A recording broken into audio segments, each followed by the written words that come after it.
The text message came at 11:47 p.m. on a Thursday night, and it changed everything.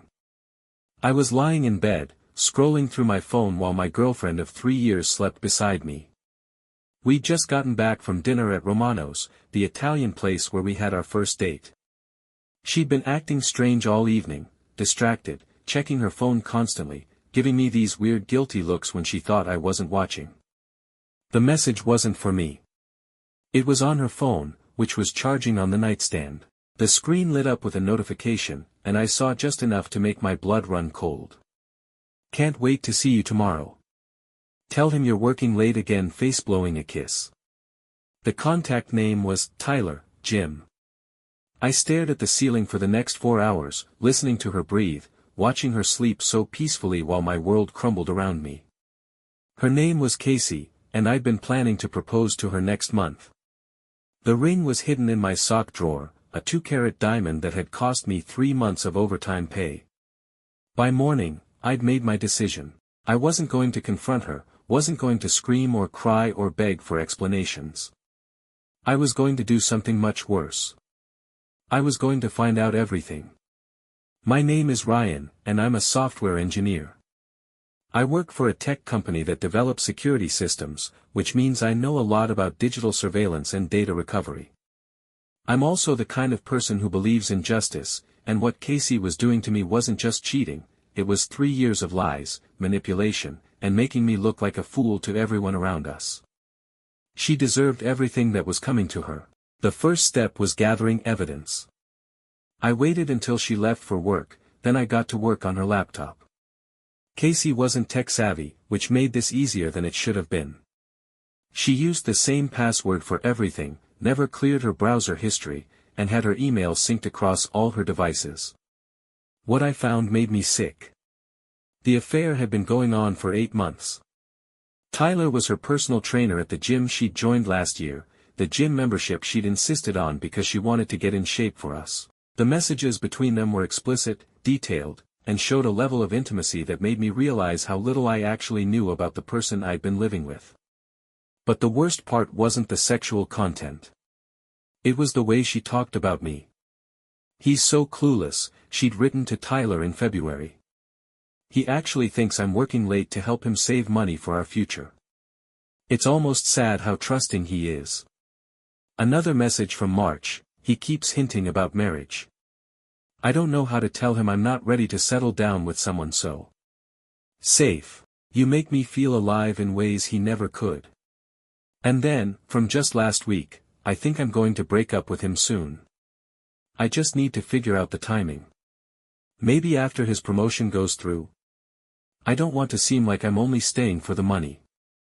I sat in our apartment, surrounded by 3 years of shared memories, and felt something cold settle in my chest. This wasn't just about cheating. This was about someone who'd been using me as a safety net while she explored her options. Someone who'd been planning to dump me as soon as she felt secure enough to do it. I closed the laptop and started planning. The beauty of dating someone for 3 years is that you know their weaknesses, their insecurities, and most importantly, their secrets. Casey had told me things she'd never told anyone else, including her family and friends. She trusted me completely, which was ironic considering what she was doing behind my back. I started with social media. Casey was obsessed with her Instagram image. She had 15,000 followers and made extra money through sponsored posts. Her entire brand was built around being the perfect girlfriend to a successful tech guy. She posted pictures of our dates, our vacations, our apartment, always with captions about how grateful she was for our relationship. It was all a performance, and I was about to expose the reality behind it. I created a fake account and started following Tyler. He was exactly what I'd expected, good-looking in an obvious way, with the kind of muscular build that required spending 4 hours a day at the gym. He posted constantly about his workouts, his meal prep, and his training philosophy. He also wasn't very bright, based on his spelling and grammar. More importantly, he had no idea that Casey was in a serious relationship. His posts showed him taking her to restaurants, hiking trails, and even a weekend trip to Lake Tahoe, the same weekend Casey had told me she was visiting her sister in Portland. I screenshot everything, organized it all in folders, and began building my case. The next phase required patience. I continued acting normal around Casey, pretending I didn't know anything while I gathered more evidence. I tracked her location using the Find My Friends app we'd set up months ago, for safety. I monitored her social media activity, noting when she was active but not responding to my messages. I even hired a private investigator to follow her for a week, just to confirm what I already knew. The PI's report was thorough. Photos of Casey and Tyler together, receipts from restaurants, hotel key cards, even a recording of them talking about me while walking to his car. In the recording, Tyler asked if she felt bad about cheating, and Casey laughed. "Ryan's too nice for his own good," she said. "He'll never suspect anything. Besides, what he doesn't know won't hurt him." That was the moment I stopped feeling guilty about what I was planning to do. Casey's biggest secret was about her family. She'd told everyone, including her parents, that she had a college degree from UC Davis. In reality, she dropped out after 2 years and had been working retail jobs until she met me. I'd helped her create a fake resume to get her current job at a marketing firm, and I'd been paying most of our expenses while she got established in her career. Her parents were wealthy, conservative people who cared deeply about appearances. They'd been pressuring Casey to get married and settle down, and she'd been using me as proof that she was on the right track. They loved me, always asking when I was going to propose, telling Casey how lucky she was to find such a stable, successful man. They had no idea their daughter was a college dropout having an affair with a personal trainer. I also knew about her medical history. Casey had been treated for anxiety and depression in college, which she'd hidden from everyone except me. She'd begged me never to tell anyone, saying it would hurt her professionally and personally. I'd kept that secret faithfully, even when her behavior during bad episodes had been difficult to deal with. But the most damaging secret was financial. Casey had been lying about her income for years. She'd convinced her parents, her friends, and even some of her coworkers that she was earning twice what she actually made. She'd been using my money to maintain her lifestyle while claiming she was financially independent. I had bank statements, credit card bills, and loan documents that proved she was actually in debt and had been using our joint account to pay her personal expenses without telling me. All of this information was about to become very public. I waited until Casey left for one of her late work meetings with Tyler, then I began executing my plan. First, I sent an anonymous package to Casey's parents. It contained printed copies of her text messages with Tyler, photos of them together, and a detailed timeline of the affair. I also included copies of her real college transcripts, her employment records, and bank statements showing her actual financial situation. The package was accompanied by a letter explaining that I thought they should know the truth about their daughter before she manipulated them any further. Second, I created a detailed Instagram story documenting the entire affair. I used screenshots of Casey's messages, photos from the PI's report, and even some of the recordings. I posted it all as a series of stories with timestamps and explanations, showing exactly how Casey had been lying to everyone. The story was set to disappear after 24 hours, but I knew people would screenshot it and share it before it was gone. Third, I contacted Casey's employer. I'd helped her get the job by creating a fake resume, and I had copies of the real documents that showed she'd lied about her education and previous experience. I sent everything to her HR department with a note explaining that I felt they should know they'd been defrauded. Finally, I sent copies of everything to Tyler. I wanted him to know exactly what kind of person he'd been having an affair with, and I wanted him to understand that Casey had been using both of us. Then I sat back and waited. The first response came from Casey's mother at 6:30 a.m. She called me crying, asking if the information in the package was true. I confirmed that it was, and she broke down completely. She'd been so proud of Casey's success, so excited about our relationship, and now she felt like she didn't know her own daughter. "How could she do this to you?" she asked. "You've been nothing but good to her." "I don't know," I said honestly. "I thought I knew her, but I guess I was wrong." By 8 a.m., Casey's Instagram story had been viewed over 3,000 times. Her phone was blowing up with messages from friends, family, and coworkers. Some were supportive, but most were shocked and disappointed. Her carefully crafted online image was crumbling in real time. Casey called me at 9:15 a.m., hysterical. "What did you do?" she screamed. "My parents won't talk to me, my friends think I'm a monster, and my boss wants to see me in his office immediately."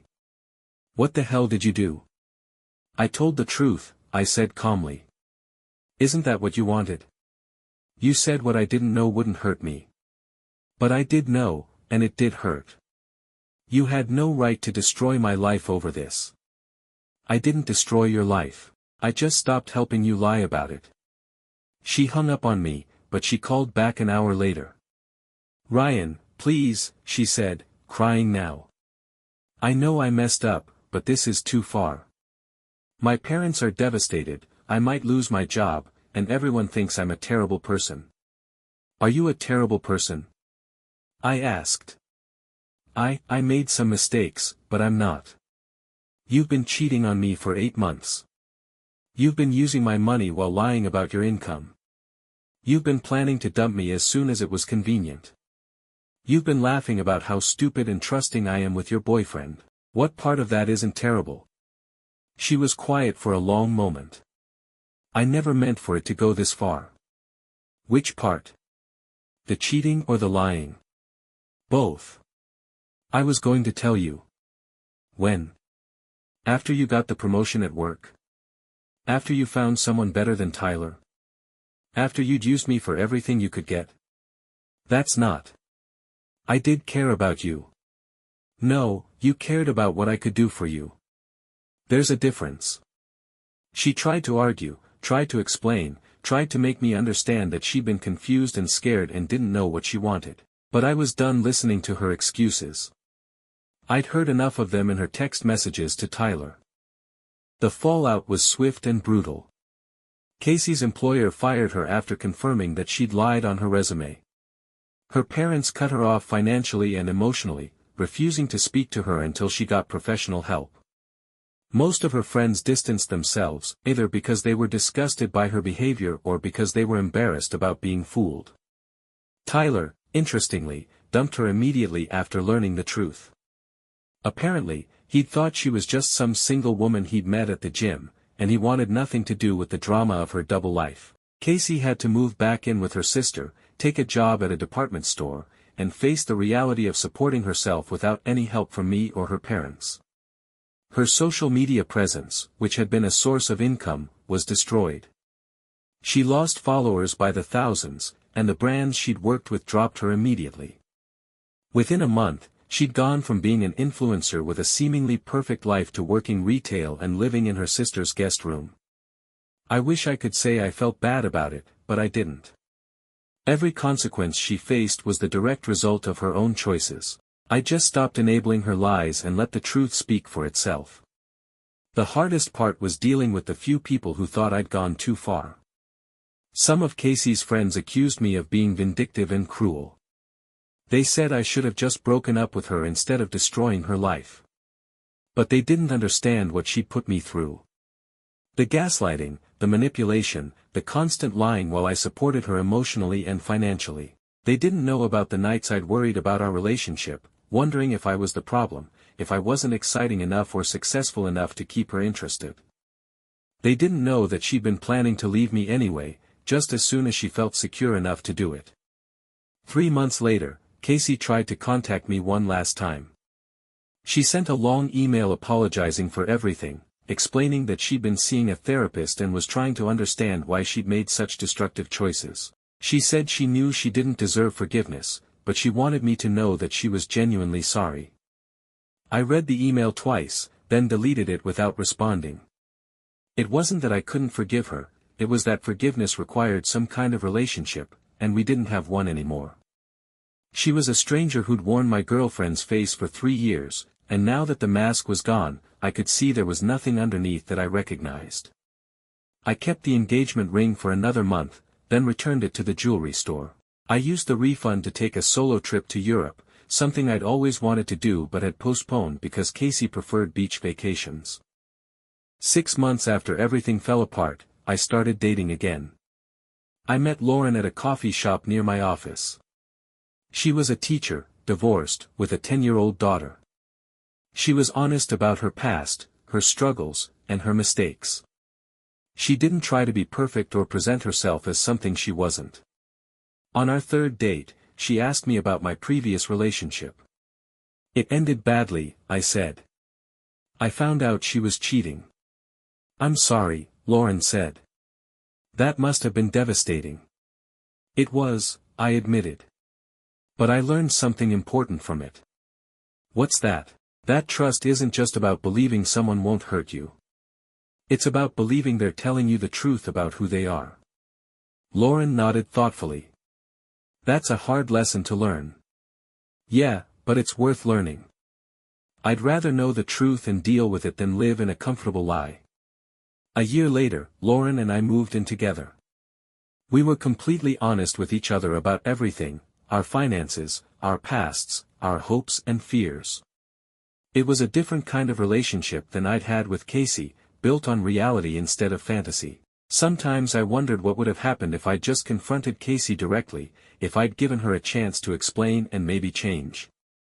But then I'd remember the text messages, the way she talked about me to Tyler, and the casual cruelty of her plans to leave me after using me for everything she could get. Some people deserve second chances. Others deserve to face the consequences of their choices. Casey had made her choice long before I found out about it. I just made sure she couldn't hide behind lies anymore. The truth, as I'd learned, was always more powerful than any revenge I could have planned. Sometimes the best thing you can do for someone is to stop protecting them from the reality of their own actions. And sometimes, the best thing you can do for yourself is to walk away from someone who never deserved your trust in the first place. I still have screenshots of some of Casey's messages on my phone, not because I want to remember the pain, but because I want to remember the lesson. People will show you who they are if you pay attention. The key is believing them the first time, instead of waiting for them to prove it beyond any doubt. I never saw Casey again after that last phone call, but I heard through mutual friends that she'd eventually gotten her life back together. She'd finished her degree, found a steady job, and was in therapy working through her issues. Part of me was glad to hear it, because I'd never wanted her to be miserable forever. But I also knew that her recovery was something she'd had to do for herself, not because I'd exposed her lies, but because she'd finally been forced to confront the truth about who she'd become. The revenge I'd planned had turned into something else entirely, a moment of clarity that freed both of us from a relationship that had been built on deception from the start. Sometimes the best revenge is simply refusing to be complicit in someone else's lies.